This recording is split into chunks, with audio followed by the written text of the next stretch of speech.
Salut tout le monde, c'est Ginji. On se retrouve comme convenu pour la fameuse vidéo de vlogging. Je vais vous parler dans cette vidéo du fait que ma première tablée est dissoute. Enfin, putain de merde. Ah là là. Ah là, alors là, je vais pouvoir me lâcher un petit peu. C'est pas comme si en fait les joueurs que j'ai eus probablement qui peuvent tomber sur cette vidéo, mais au moins ils comprendront certaines choses. Le but, ça va pas être du tout d'être à charge contre eux, mais il faut avouer que ma tablée avait commencé en 2013-2014, me semble-t-il, en 2014, et elle a fini en 2022. Voilà, donc les circonstances, c'est que les gens étaient tous occupés, certains qui décidaient de quitter la table parce qu'ils n'arrivaient plus à suivre, et d'autres qui devaient finalement vivre leur jeunesse pendant qu'ils le pouvaient, parce que pas mal des joueurs qui sont à ma table, c'était des gens qui étaient plus jeunes que moi, et donc du coup ils ont vraiment besoin de vivre leur jeunesse au maximum, puisque le monde et leur génération, surtout si on regarde par le prisme de la France, est une génération qui est sacrifiée et qui a été balancée directement dans le feu de joie à cause du Covid et à cause de pas mal de choses. Comme je l'ai dit, je ne vais pas rentrer dans des détails politiques, mais quoi qu'il en soit, ils avaient besoin de ça, et moi j'avais besoin que cette tablée meure, et elle a tardé à mourir en fait. Mais il faut bien se rendre compte de quelque chose, c'est que la fin de quelque chose ou la destruction de quelque chose ne veut pas forcément dire qu'il y a eu de l'animosité ou que c'est mauvais. En vérité, dans ma façon de voir le côté artistique de certaines choses, quand je racontais des histoires, quand je vivais des histoires, des fois c'était bien pour moi de l'écrire, de la transposer, puis ensuite de la supprimer, de la détruire, de déchirer les pages, pour que finalement cette page détruite puisse finalement, on va dire spectralement, graviter dans cette grande bibliothèque qu'est ma conscience. Voilà, c'est ma vision artistique des choses. Je vous dis pas que je fais une toile et après je la démonte en donnant des coups de coude, mais c'est une idée que j'ai en fait vis-à-vis de choses qui m'arrivent, vis-à-vis de certaines choses que j'écris, et du coup, évidemment, je garde des traces de certaines choses. Il y a toujours en fait, s'il faut vous montrer le truc, j'ai des tas de dossiers sur mes trucs artistiques, et il y a toujours un truc qui s'appelle cave oubliette. Cave oubliette. Il y a énormément de trucs. Et donc, la destruction peut aussi amener finalement à garder en tête certaines erreurs et de pouvoir finalement faire fleurir tout ça sur les cendres de quelque chose d'ancien. Donc moi je vais un petit peu parler de cette tablée. Donc bien avant je faisais du jeu de rôle et je jouais surtout avec des cousins. Moi j'avais déjà fait du Warhammer, puis ensuite j'avais fait un petit peu un jeu de rôle basé sur l'univers de Ran Online, pour ceux qui connaissent. Et c'est après avoir été déçu, j'en ai parlé il y a très longtemps, mais c'est un événement que j'oublie moi-même des fois de temps en temps quand je parle de mon histoire holistique. C'est quand en fait j'avais vu que je trouvais comment ça s'appelle ce jeu déjà, Tiamat. Je trouvais Tiamat très mauvais et j'en avais parlé en forum de qu'est-ce que je trouvais mauvais dans Tiamat sur le forum. Avec énormément de bienveillance, le créateur a dit si c'est pas pour toi, peut-être que tu devrais créer ton propre jeu. Et c'était pendant le syndrome de la page blanche dans le même univers de mon tout premier jeu de rôle, puisque c'est avant tout un univers avant d'être un jeu de rôle. Et c'est à ce moment-là où j'ai commencé à bosser sur le truc en tant que jeu de rôle. Si on regarde le 11 septembre 2021, ça faisait 20 ans que j'écrivais cet univers. Et si tu regardes de l'année 2011 à peu près, c'est ça, aux alentours de l'année 2011, c'était la période à laquelle je m'intéressais au jeu de rôle. Donc, on est quand même passé à 20 ans d'un univers fictif que je travaille, et aussi à 10 ans à travailler un jeu de rôle et à faire une énormité de systèmes. Et tout a commencé dans l'école d'art, où en fait il y avait une connaissance avec qui je m'entendais bien dans ma classe, et à qui je disais, bon écoute, tu me disais que tu me devais quelque chose, moi j'ai envie de te faire du jeu de rôle parce que j'ai besoin d'aide pour un projet. j'étais tellement passé enfermé de 2011 à 2014 à travailler le truc sans jamais avoir de retour pour des raisons évidentes, il n'y avait personne, que j'avais besoin de la vie, puis en fait des gens se sont greffés sans même le savoir et ça a pris une grande ampleur. Mes débuts étaient ce qu'ils étaient, c'est-à-dire que les gens découvraient un univers totalement nouveau qu'ils ne connaissaient pas, ils voyaient un petit peu ma sensibilité, et ce qui est ironique, c'est que plus on avançait, plus les gens quittaient, plus je me rendais compte que ils n'étaient pas trop, pendant un moment il y avait une réceptivité vis-à-vis de l'univers concernant son nez, son cadre esthétique, tout ça, et qu'en avançant tellement ils ont fait de campagne dans cet univers-là, en fait l'esthétique ils en avaient rien à foutre pour certaines personnes, et j'avoue que c'était par moments décevant. Donc je dis ça en sachant que des gens potentiellement pourront regarder cette vidéo, et je dis il n'y a pas de rancune derrière ça, c'est juste une observation. Et ce qui s'est passé, c'est que j'ai eu des gens qui sont venus, il y a des gens qui sont essayés, il y a eu pas mal de groupes qui se sont formés, et il y a aussi pas mal d'erreurs que j'ai faites au début, notamment une, et j'en ai parlé, c'était la deuxième vidéo de ma chaîne, et que je ne referai plus jamais. Voilà. Et en attendant, ça a progressé, et ça m'a permis en fait de voir que mon univers plaisait, ma sensibilité, mais aussi ma façon de voir un univers aidait. Des fois, j'ai des façons de penser qui sont tellement différentes que quand j'en parle à certaines personnes, ils se disent « Ah, en fait, on n'avait pas observé ça jusque-là. » Ah ouais, mais je n'avais pas vu ça comme ça. Et du coup, à chaque fois, je me dis « Il ne faut pas non plus que ma vision presque alien devienne en fait trop alien pour les gens. » Et c'est un truc qui m'a fait peur au début, et que finalement, là, je me dis, de toutes les façons, il faut savoir se manger quelques critiques, mais il faut surtout s'attendre dans un monde de plus en plus où en fait les gens ont des avis tranchés, donner un coup de pied dans la fourmilière volontairement pour qu'ensuite tu puisses leur balancer un bocal de miel au visage. Pourquoi pas? C'est une image un peu bizarre. Bref. Quoi qu'il en soit, au fur et à mesure de ça, j'ai pu développer pas mal de techniques, pas mal de façons de faire du jeu de rôle. On va dire singé par certaines personnes, mais rarement égalé. Et aussi que les méthodes ont évolué, que le système de jeu avait évolué.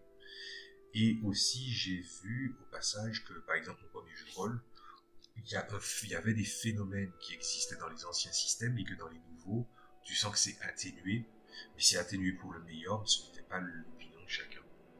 Donc créativement parlant, en matière de créativité, finalement, l'ultime forme de respect que j'ai fait, que j'ai donné à mes joueurs, et ils le savent, et ils sauront que dans l'avenir, ça c'est toujours d'actualité, c'est que certains personnages à eux seront immortalisés dans leur jeu de rôle avec leur autorisation bien évidemment, et j'ai toujours un backup si jamais ils disent non, que je puisse transposer par une autre histoire qui n'a rien à voir avec la leur, mais qui s'emboîte dans l'univers. Parce que bien, tu peux visualiser ton univers comme tu veux, mais finalement comme tu es le maître de ton propre univers, voir ton univers sous la forme d'une flèche, qui est finalement la composition de ce que tu as fait jouer, et aussi des réponses que tu as décidé de garder, rien ne t'empêche de couper et de faire un montage, quoi. Voilà. Et donc du coup, on a resté pas mal de temps, le temps où il y a eu pas mal de parties qui se sont trouvées bonnes, puis ensuite il a commencé à avoir un déclin quand j'ai commencé à déménager et que je suis allé ailleurs et les parties n'étaient plus en présentiel, j'ai vu les choses dégringoler. Il y a des moments où j'étais même en mode émulateur, c'est-à-dire que les gens, en fait, c'est comme si je jouais à un jeu vidéo et il n'y avait aucun panache. Mais le truc où je pensais qu'avoir moins de joueurs, ça me ferait pas plaisir, les zones où les gens, ils ont fait le mort, ou qui se sont tirés, et qu'il y avait vraiment un minima de joueurs dans des campagnes qui étaient courtes mais très intenses. Il y a des campagnes qui ont duré 3 sessions, il y a des campagnes qui ont duré 7 sessions. C'est ça où ça. Voilà, il y a eu beaucoup de campagnes qui faisaient 3 sessions, et il y a eu une campagne qui faisait 7 sessions. C'était des sessions qui étaient mythiques, et j'ai pu faire des choses qui étaient qui était vraiment très intéressante. Voilà. Et puis ensuite, moi, dans ma façon de faire les choses, j'avais vraiment envie de présenter énormément de jeux de rôle, et des jeux de rôle qui viennent du commerce. Je n'ai pas pu tout montrer aux gens, mais il y a des choses que j'ai voulu faire et qui ont été faites. Donner une chance à Pathfinder 1, après m'être heurté à Donjons et Dragons 3.5 et Pathfinder à plusieurs reprises de 2015 à 2019. Je ne regrette pas du tout. Pathfinder 1, même si j'ai acheté le 2, Pathfinder 1, ça fait peur à mes joueurs, mais putain, mais qu'est-ce que ce jeu, malgré le fait qu'il soit énorme, il est grand. Mais vous savez, c'est un truc, je vais prendre une image, les gens sont beaucoup plus choqués par un chiffre très élevé que par l'inconnu du nombre de chiffres qu'ils vont pouvoir sélectionner. Vous voyez un petit peu ce que je veux dire par là? C'est-à-dire que dans l'immensité de l'univers qu'est Pathfinder première édition et des accessibilités, ben, il faut faire une sélection, et c'est l'inconnu des sélections en face de l'immensité des possibilités combinatoires qui a fait que mes joueurs ont pris peur. Je ne les en veux pas du tout pour ça, mais j'ai pu faire découvrir des jeux. Il y a des univers que j'ai créés aussi, j'ai pu faire fonctionner. J'ai fait du super-héros, j'ai fait du post-apo en mode des zombies à cause d'un élément pharmaceutique. Et à la fin, c'était limite du X-Men le truc. J'ai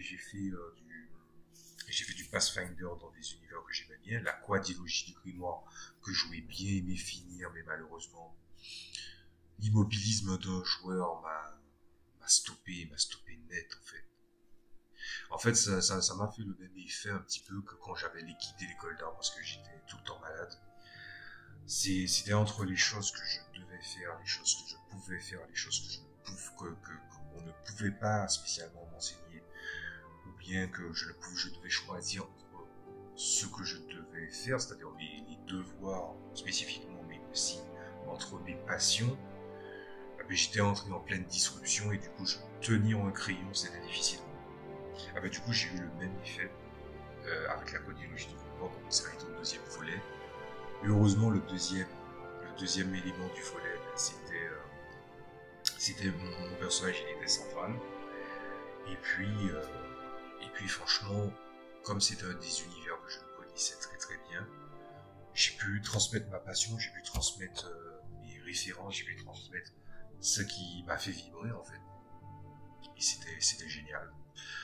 Ensuite, j'avais un univers qui s'appelait Wade Unleashed, un univers qui est complètement décalé et qui était fait sous le W système de luxe. Il y avait toujours une malédiction là-dessus, mais je me suis dit, il faut que je fasse un one-shot. J'ai pu le faire et c'était génial. Il y avait même des choses que j'ai pu faire aussi, comme par exemple, je voulais montrer que je pouvais faire un univers de comics dans du JDR et que c'était crédible, et j'avais réussi, sauf que quand j'ai montré de quoi j'étais capable et ce que je pouvais faire, j'ai commencé à avoir un certain désintérêt parce que le phénomène qui fait que j'ai découvert que les comics commençaient à m'ennuyer, ça s'est transposé dans le jeu de rôle, mais d'une autre façon, et qui fait que, je parle bien des comics de super-héros, et qui fait que, en fait, je me suis dit, mais le comics de super-héros, il y a énormément de choses à faire, mais il faut savoir quand s'arrêter. Et la manière dont ça s'est arrêté, ça s'est arrêté de la bonne façon, selon moi. Et au final, j'ai décidé d'arrêter. Après, il y a des tentatives, on va pas se le cacher, il y a des tentatives qui étaient pas ratées, mais on va dire qui étaient assez décevantes sur certains points. Il y a Pokémon. J'ai fait jouer Pokémon sous le W système de luxe, je le refais pas sous le W système de luxe, sous Mutant and Masterminds, parce qu'il le propose dans Hero High.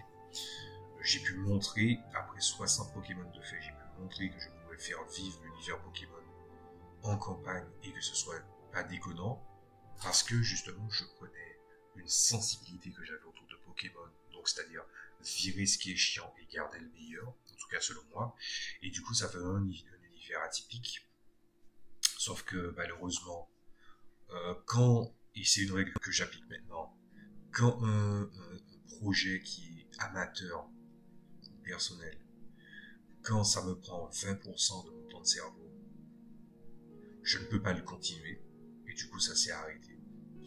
Et ça s'est arrêté d'une façon assez violente. En gros, ça a fini malgré moi anti-piqué. Voilà.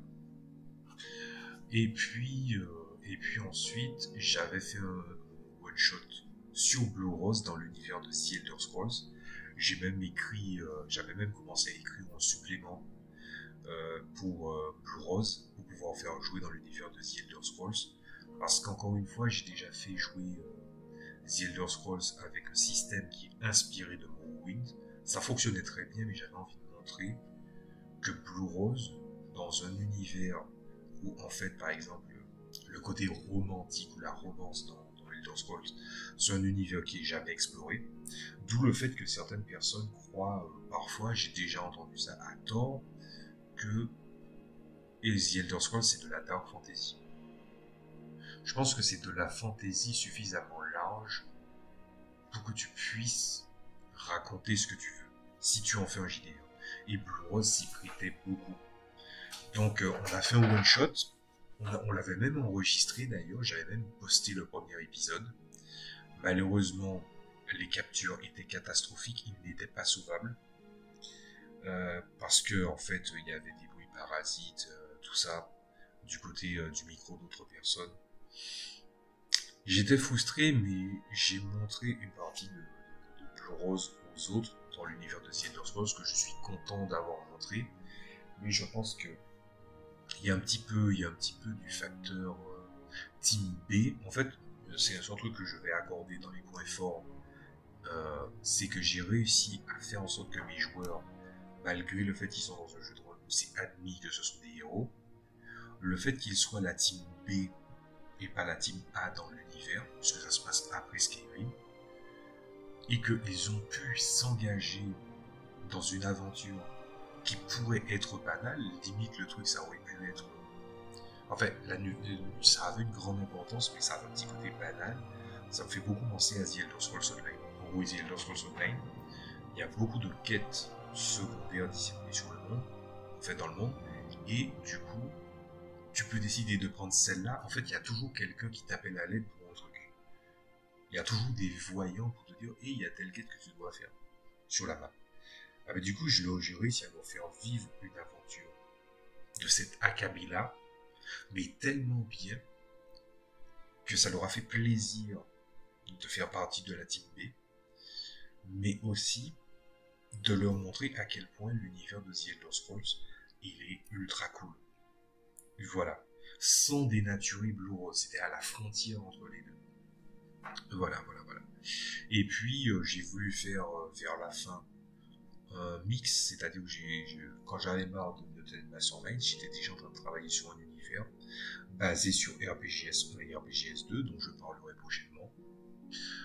Du coup, j'avais envie de montrer que, de la même manière que font les auteurs de Green Ronin, c'est-à-dire que en prenant plusieurs éléments de la gamme que je possédais, de faire un univers, j'ai réussi avec succès, mais malheureusement le temps que je dise que c'est opérationnel, le dernier joueur actif que j'avais ne pouvait pas continuer, et c'est ainsi que ma tablée s'est dissoute. Mais j'ai envie de dire ma tablée est morte, vive ma tablée, parce que en vrai, si c'était moi, ma tablée aurait été dissoute dès l'année 2017. Je savais que à partir de 2017, c'est-à-dire au moment où j'ai déménagé, je savais qu'il fallait arrêter ma tablée. Et je ne regrette pas de l'avoir dissoute beaucoup plus tard, parce qu'il y a certaines choses qui m'ont permis en fait d'actualiser certaines choses en rapport avec mon jeu de rôle. Mais je savais que quand tu joues, quand tu sais que en fait, il suffit juste que tu regardes tes joueurs comment ils sont en présentiel, et que tu vois les problèmes qu'ils ont dès qu'ils passent en numérique.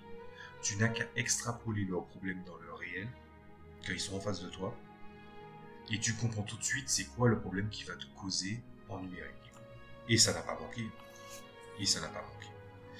Donc du coup, au point où j'en étais, à chaque fois je disais non mais c'est bon, je vais aller sur ma tablette, on me disait non mais ne laisse pas tomber ta tablette, non mais faudrait qu'on, oui mais on va faire des efforts, mais oui on va essayer de suivre un petit peu ce que tu as dit et de prendre en compte tes conseils. Bon ça allait bien au bout d'un moment, mais après tu savais que c'était foutu quoi, c'était foutu. Et moi j'avais déjà admis que c'était déjà bon, mais j'ai continué parce que les gens voulaient continuer. Et puis bon, ça m'a permis de vérifier certaines choses. Et puis finalement, certaines autres choses que j'ai pu vérifier, ben, je pouvais plus le faire sans eux. Donc, du coup, voilà comment ma tablée s'est dissoute. Alors c'est quoi l'avenir de mes activités holistiques, en sachant que je ne peux pas faire du jeu de rôle pour l'instant. Pour moi, c'est pas compliqué. Pour moi, le jeu de rôle, c'est vraiment un truc important. Et j'en ai déjà parlé dans la vidéo précédente, c'est-à-dire que j'ai des projets concernant le jeu de rôle. Mais il faut que je fasse la vidéo avant de vous en parler. C'est pas un projet, oui, je vais me sortir un projet sorti de mon chapeau et puis je vais me dire, ah là là, Kickstarter Ulule, ça n'a rien à voir. C'est vraiment un projet, c'est vraiment une idée personnelle. On pourrait presque dire un engagement au niveau du jeu de rôle que je compte faire. Mais je ne peux pas vous en parler pour l'instant. La seule chose que j'ai à vous dire, c'est que maintenant que je n'ai plus ma grosse tablette, je vais pouvoir recomposer une tablette personnelle avec mes soins, surtout avec les joueurs avec des joueurs que j'aurai en tête, tout en sachant qu'il y a quand même des places réservées pour certaines personnes qui ont été là à ma table, dans la table du début, mais elle sera totalement limitée parce que je veux vraiment un regard neuf, une expérience neuve. Voilà. Ensuite, je vais avoir une tablette en numérique, full numérique. Et puis, il y aura ceux qui seront en accord avec mes projets futurs et mes engagements futurs. Et là, je vais pouvoir traiter du jeu de rôle sans aucun souci. Bref, en sachant ça, ben, qu'est-ce que je peux dire d'autre là-dessus? Ben, que ça aura fait quand même un sacré bout de chemin. Et puis, moi, je suis pas quelqu'un qui ressent de la nostalgie. Je dis pas ça pour faire le mec qui est très très différent, mais je suis un alien, en matière de mentalité, je suis un alien sur bien. Parfois, la nostalgie, ça me touche pas, je veux dire, je pense à ça, j'y pense comme si c'était hier. Et c'est pas parce que j'ai un regard critique, ça aide, mais c'est parce que, en fait, je regarde en arrière et je vois exactement comment c'était. Et comment j'étais aussi. Et ça m'est déjà arrivé, finalement, de tromper ma propre vision des choses pour pouvoir faire plaisir aux autres. D'où le fait que j'étais intervenu il y a très longtemps dans une vidéo, j'avais fait une vidéo réponse par rapport à quelqu'un qui avait fait un burn-out. Et mon regard et mon analyse là-dessus a été ce qu'elle était. Mais je pense que s'il fallait rajouter des choses que je vais probablement faire parce que c'est prévu dans les vidéos que j'ai à faire à venir, je vais clairement dire que jouer un regard beaucoup plus dur par rapport aux gens. Parce que paradoxalement, je peux me permettre de vous parler de ça un petit peu en avance. Autant je comprends qu'il y a des gens qui se compromettent leur idée créative, leurs idées de jeu, leur plaisir de jeu pour autrui, autant je comprends ça, autant aussi je vais dire qui est assez dur, mais il y a des gens qui ne valent pas le coup que tu fasses ça. Et voilà. Je le dis très clairement comme ça. Il y a des gens qui ne valent pas le coup qu'on fasse ça. Et que le burn-out, c'est vraiment un truc chiant dans le JDR parce que moi je me dis, à chaque fois que j'entends quelqu'un qui a fait un burn-out et que se retire du monde du JDR, je me dis, c'est un rôliste en moins. Et qu'un rôliste qui subit un burn-out ou une controverse qui le mène à quitter le jeu de rôle, ça veut dire que les gens autour de lui qui ont alimenté cette controverse, des fois c'est à raison, des fois c'est à tort, hein, c'est en général, ben, c'est des potentielles personnes qui ne sont pas d'accord avec leur idée et il y a une collision d'idées. Et du coup, à la fin, ben, qu'est-ce qui va rester?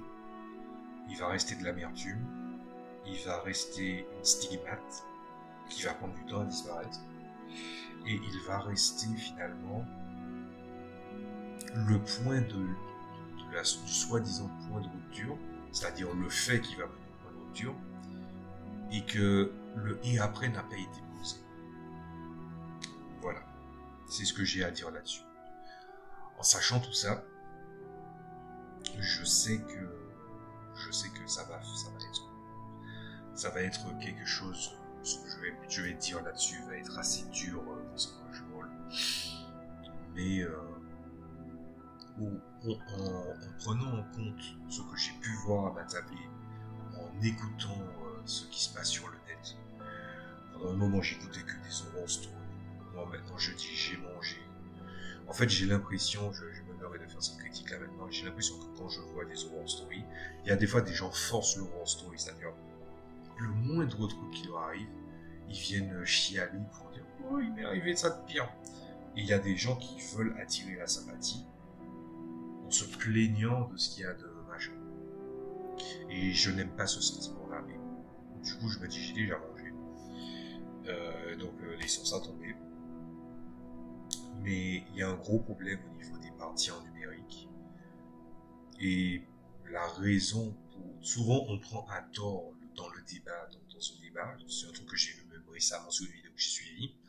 Il y a des gens qui croient à tort qu'on pense que les partis en numérique n'ont pas de légitimité parce qu'on pense subjectivement que les partis en présentiel sont largement supérieurs et du coup que le numérique n'a pas le droit d'exister. C'est pas ça qu'on dit. Ce qu'on dit, c'est que la différence de mentalité de quelqu'un en face de toi et de quelqu'un derrière un écran, surtout si tu connais pas la personne, ce n'est pas du tout la même chose. Voilà. Donc il y aura énormément de choses à dire, énormément de choses à faire. S'il y a un message que mes joueurs devraient entendre là maintenant, allez, on va faire dans le sentimental, c'est du vlogging. Donc si on va faire un petit peu dans le sentimental, c'est évidemment le merci. Pour n'importe lequel d'entre vous, même ceux que j'ai virés. Voilà. C'est vrai que j'ai dit ça en ne regardant pas la caméra. Mais non, mais je dis vraiment merci, c'est pas un merci de politesse. C'est un merci d'avoir été là. Et que pour ceux qui vont potentiellement revenir à bientôt, et pour les autres, vous avez d'autres tablettes de jeux de rôle, voilà, il n'y a pas de souci. Mais j'ai l'impression qu'il y a une page qui s'est tournée. Et que me concernant, l'ultime forme d'hommage que je pourrais vous faire, ce sera quand le premier jeu de rôle sortira. Parce que moi, vous savez, à un moment, j'ai été, s'il faut parler un petit peu de mon jeu de rôle, mon premier jeu de rôle, j'avais dit que j'avais 5 jeux de rôle en préparation, j'en ai viré un, parce que ça n'avait plus lieu d'être. Le propos que je voulais traiter, je pouvais le traiter dans le premier. Et il n'est pas exclu que j'en vire d'autres, mais ça m'étonnerait, parce que les 4 autres ont vraiment un propos différent. Donc, l'ultime forme de choses que je pouvais faire, et que pendant des moments où il y a des moments où j'ai eu des coups, où il y a des moments où je me dis mais mon jeu il a l'air crunchy quand même. Est-ce que les gens vont l'accepter? Est-ce que les gens dire ça? Est-ce que le truc va être bien reçu? C'est pas la popularité que je cherche, mais il faut quand même que le truc se vende. Et puis en fait, je me suis rappelé des jeux qui ont été mon inspiration, tant jeux vidéo que jeux de rôle en fait. Mais quand tu es perdu, tu dois revenir à tes parents de cœur en matière de créativité. Et quand je regarde mes parents de cœur en matière de créativité, je me suis dit ah ouais, mais ils ont fait des choses. Et ce que tu fais là, c'est quand même à la hauteur c'est à la hauteur de ce que tu as fait et tu as compris des leçons de ça. D'où le fait que les gens doivent apprendre que l'inspiration, c'est pas pomper, c'est regarder quelque chose en face, raisonner autour, sur la logique, sur l'empirisme, sur l'émotionnel. Et ensuite, tu te l'appropries, tu le reconstruis.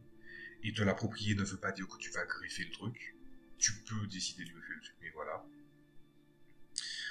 Et justement, ça, pendant des moments, à la force du nombre de choses que je devais faire, j'ai failli abandonner une fois, récemment. Et puis en fait, je me suis dit, quel était le problème? Et des fois, c'est bien de se dire, quand tu crées quelque chose, quel est ton problème? Il faut pas avoir peur.